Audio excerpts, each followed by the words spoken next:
तुम Indian first हो या मुस्लिम फर्स्ट? ದೆಹಲಿಯಲ್ಲಿ ಸ್ಫೋಟವಾದರೆ ಸಾವಿರಾರು ಮೈಲು ದೂರದಲ್ಲಿರುವ ಇಸ್ರೇಲಿಗರು ಭಾರತದ ದುಃಖಕ್ಕೆ ಮರುಗುತ್ತಾರೆ. ನಮ್ಮ ಹೃದಯ ಒಡೆಯುತ್ತಿದೆ ಎಂದು ಕಣ್ಣೀರು ಹಾಕುತ್ತಾರೆ. ಅವರಿಗೆ ನಮ್ಮ ನೋವು ಅರ್ಥವಾಗುತ್ತೆ. ಆದ್ರೆ ನಮ್ಮ ನೆಲದ ಅನ್ನ ತಿನ್ನುತ್ತಿರುವ ಕೆಲವರಿಗೆ ಇದು ಯಾಕೆ ಅರ್ಥವಾಗ್ತಿಲ್ಲ? ಇಂಥವರಿಗೆ ಲೇಖನವಾಗಿ ಗುರುತಿಸಿಕೊಂಡಿರುವ ಜೈಹಿಕ್ ತನ್ವೀರ್ ಎಂಬ ಭಾರತೀಯ ಮುಸ್ಲಿಂ ಯುವಕ ಪ್ರಶ್ನೆಗಳ ಸವಾಲುಗಳನ್ನೇ ಎಸೆದಿದ್ದಾರೆ. ನೀವು ಮೊದಲು ಭಾರತೀಯರೋ ಅಥವಾ ಮುಸ್ಲಿಮರೋ ಅನ್ನೋ ಪ್ರಶ್ನೆಗೆ ಆತ ಉತ್ತರ ಬಯಸಿದ್ದಾನೆ. ಅಲ್ಲದೆ ಭಾರತೀಯ ಮುಸ್ಲಿಮರ ಯೋಚನಾ ಲಹರಿ ಹೇಗಿರಬೇಕೆಂದು ಆತ ವಿವರಿಸಿದ್ದಾನೆ. ಮೊದಲು ನಿಮಗೆ ದೇಶವೋ ಅಥವಾ ಧರ್ಮವೋ? ಇದು ತನ್ನದೇ ಸಮಾಜದವರನ್ನ ಕೇಳುತ್ತಿರುವ ಮೂಲ ಪ್ರಶ್ನೆ. 1947ರಲ್ಲಿ ಇಸ್ಲಾಂ ಹೆಸರಿನಲ್ಲಿ ಪಾಕಿಸ್ತಾನ ಸೃಷ್ಟಿಯಾಯಿತು.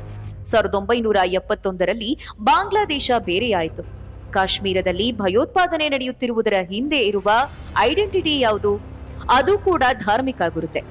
ಆದ್ರೆ ಭಾರತದಲ್ಲಿರುವ ಕ್ರಿಶ್ಚಿಯನ್ನರು ಯಾವತ್ತೂ ದೇಶ ಒಡೆಯುವ ಮಾತು ಆಡಿಲ್ಲ. ಖಲಿಸ್ತಾನಿ ಪ್ರತ್ಯೇಕವಾದಿಗಳು ಬಂದಾಗ ನಮ್ಮ ಸಿಖ್ ರೆಜಿಮೆಂಟ್ ಅವರ ವಿರುದ್ಧ ಬಂದೂಕು ಹಿಡಿತು.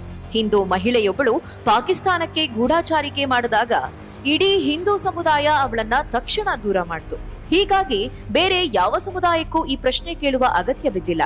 ನೀವು ಮಾತ್ರ ನಮ್ಮ ಪ್ರಶ್ನೆಗೆ ಉತ್ತರಿಸಬೇಕು. ನಿಮಗೆ ಯಾರೂ ನಿಮ್ಮ ಧರ್ಮ ಬಿಡಿ ಎಂದು ಹೇಳ್ತಿಲ್ಲ. ನಮ್ಮ ಸಂವಿಧಾನ ಧರ್ಮದ ಸ್ವಾತಂತ್ರ್ಯ ಕೊಟ್ಟಿದೆ. ಆದ್ರೆ ನೀವು ದೇಶದೊಂದಿಗಿದ್ದೀರಾ ಅಥವಾ ವಿಭಜನೆಯ ಮನಸ್ಥಿತಿಗಳೊಂದಿಗಿದ್ದೀರಾ? ಸ್ಪಷ್ಟಪಡಿಸಬೇಕು. ನನ್ ಕೇಳಿದ್ರೆ ಭಾರತ ಮೊದಲು ಅಂತ ಹೇಳ್ತೀನಿ. ನೀವು ಅದೇ ಮಾತನ್ನು ಗಟ್ಟಿಯಾಗಿ ಹೇಳುವ ಧೈರ್ಯ ತೋರುತ್ತೀರಾ ಎಂದು ಆ ಮುಸ್ಲಿಂ ವ್ಯಕ್ತಿ ತನ್ನದೇ ಸಮುದಾಯದವರನ್ನ ಕೇಳಿದ್ದಾನೆ. तुम इंडियन फर्स्ट हो या मुस्लिम फर्स्ट, या तुम इंडियन पहले हो या मुसलमान पहले? और ये सवाल सिर्फ मुसलमानों से ही क्यों होता है, किसी और कम्युनिटी से क्यों नहीं होता? ತಮ್ಮದೇ ಸಮಾಜದ ಯುವಕನ ಈ ಸಾವಿರಾರು ಕಿಲೋಮೀಟರ್ ದೂರದಲ್ಲಿರುವ ಇಸ್ರೇಲ್ನ ಒಬ್ಬ ಹೆಣ್ಣು ಮಗಳಿಗೆ ತಕ್ಷಣ ಅರ್ಥವಾಗುತ್ತೆ. ಆಕೆ ಕಣ್ಣೀರು ಹಾಕುತ್ತಾ ಹೇಳ್ತಾಳೆ, ಭಯೋತ್ಪಾದನೆ ಅಂದ್ರೆ ಏನು ಎಂದು ಜೂಯಿಷ್ ಜನರಿಗೆ ಗೊತ್ತು. ನನ್ನ ಹೃದಯ ಒಡೆಯುತ್ತಿದೆ, ಯಾಕಂದ್ರೆ ನಾವು ಕೂಡ ಮೂಲಭೂತವಾದದ ಕರಾಳ ನೆರಳಿನಲ್ಲಿ ಬದುಕ್ತಿದ್ದೇವೆ ಅಂತ ಆಕೆ ಮರುಗಿದ್ದಾಳೆ. Yesterday in Delhi, India, a car bomb went off, and reports say that at least 13 people were killed by this car bomb. Officials in India have linked it to terrorism, and my heart is bleeding.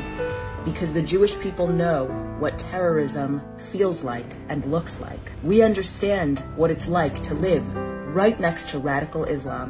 I am so sorry for the innocent lives that were taken for no reason other than the false belief that God would ever tell a human to take another human's life. ಭಯೋತ್ಪಾದನೆಯ ಮುಂದೆ ರಾಷ್ಟ್ರದ ಅಸ್ತಿತ್ವವನ್ನ ಹೇಗೆ ಕಾಪಾಡಿಕೊಳ್ಳಬೇಕು ಎಂಬುದನ್ನ Israel ತೋರಿಸಿಕೊಟ್ಟಿದೆ. Israel ದಶಕಗಳ ಕಾಲ ಪ್ಯಾಲೆಸ್ಟೀನಿಯನ್ liberation organisation ನಾಯಕ ಯಾಸಿರ್ ಅರಾಫತ್ನ ಭಯೋತ್ಪಾದಕ ಯುದ್ಧವನ್ನ ಎದುರಿಸಿದೆ. ಅಮಾಯಕರನ್ನು ಕೊಲ್ಲುವುದು, ಹೈಜಾಕ್ ಮಾಡುವುದು ಅವರ ಮುಖ್ಯ ಅಸ್ತ್ರವಾಗಿತ್ತು. 1972ರ ಮ್ಯೂನಿಕ್ ಒಲಿಂಪಿಕ್ಸ್ನಲ್ಲಿ ಇಸ್ರೇಲಿ ಅಥ್ಲೆಟಿಕ್ಸ್ಗಳ ಸಾಮೂಹಿಕ ಹತ್ಯಾಕಾಂಡ ಸೇರಿದಂತೆ ಭಯೋತ್ಪಾದನೆಯನ್ನ ಅವರು ರಾಜಕೀಯ ಅಸ್ತ್ರವಾಗಿ ಬಳಸಿದ್ರು. ನಂತರ ಇಬ್ಬರು ಒಪ್ಪಂದಕ್ಕೆ ಬಂದ್ರು. ಆದಾಗ್ಯೂ ಭಯೋತ್ಪಾದನೆಯ ಬೇರನ್ನ ಸಂಪೂರ್ಣ ಕತ್ತರಿಸಲಾಗಲಿಲ್ಲ. ಇಂದು ಹಮಾಸ್ ಎಂಬ ಮೃಗೀಯ ಶಕ್ತಿ ಇಸ್ರೇಲ್ನ ಅಸ್ತಿತ್ವವನ್ನೇ ಪ್ರಶ್ನಿಸ್ತಾ ಇದೆ. ಆತ್ಮಾಹುತಿ ದಾಳಿಗಳ ಮೂಲಕ ಸಾವಿರಾರು ಜನರನ್ನ ಬಲಿ ಪಡೆದಿದೆ.